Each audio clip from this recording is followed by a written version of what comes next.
This game is so badass. Like, look, the graphics are still hold up really well. Like, this game came out a long time ago. When did this game come out? 2013.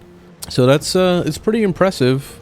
The actual gameplay itself and the story of this guy, Jack, is like, it's not really an Assassin's Creed game. It's more like just a pirate game. Like, I feel like I'm playing Pirates of the Caribbean game. And I feel like they could have totally just used the same engine from Assassin's Creed, of course, right? And then just called it a completely different game instead of calling it Assassin's Creed, because it just doesn't feel like an Assassin's Creed game. You know what I mean? Like, this guy is not an assassin. This guy is just a dude trying to come up as a pirate. You know, like that's basically the gist of this. So, like, it's an awesome game. I love it, but you know what I mean? Like, that's basically the whole thing that I'm looking at right now. Like, how the hell does he know how to be an assassin out of nowhere? Because, like, you know, during the story, he's basically, you know, he kills an assassin, which, how the fuck do you kill an assassin? But whatever. A trained ass assassin, you kill him, you take his shit, and basically I'm using his little, like, hidden dagger bullshit, and I'm pretending to be an assassin even though I'm not. Like, he's just a pirate, you know? Like, so, like, how does he know the art of being an assassin without ever having the training to become an assassin? You know what I mean? Like, that's the thing that just, like, kind of sucks about this game, is that I don't feel like it fits. But the gameplay itself is awesome, and I like the story, because the story does a good job of the pirate story, the arr, you know, that shit. So, like, it's cool, but yeah, it's just not an Assassin's Creed game.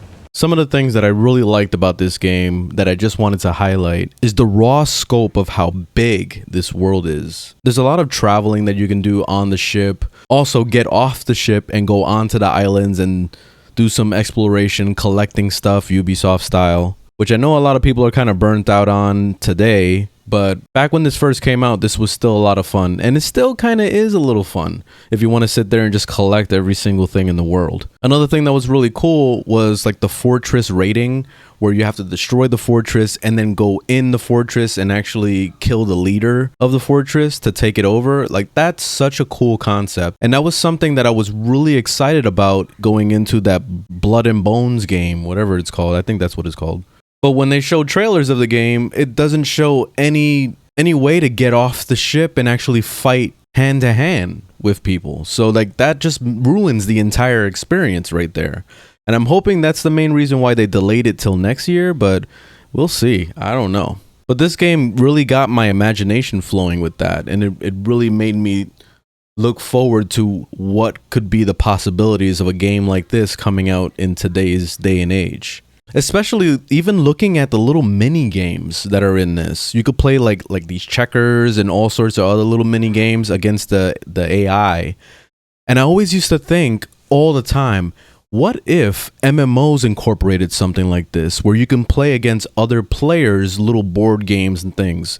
Like, even in The Witcher 3, where they had the little Quint or whatever, the card game. Why haven't we seen an MMO try to do something like that?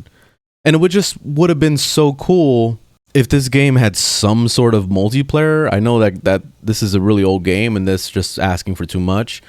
But that's why I was so excited about the Blood and Bones game, because I was hoping that it would fulfill what I wanted back then, but with today's technology. But we may never get that. So, like, let me stop thinking about it, because it's probably not going to happen. So it's pretty amazing what Black Flag was able to achieve with what they had back then. And this is why I give this game a 5 out of 5. I put this up as a masterpiece because this is a game that I could literally come back to over and over and over and always find something fun to do. And I like that I could take a break from this game for years, come back to it, and it still feels like a new experience to me.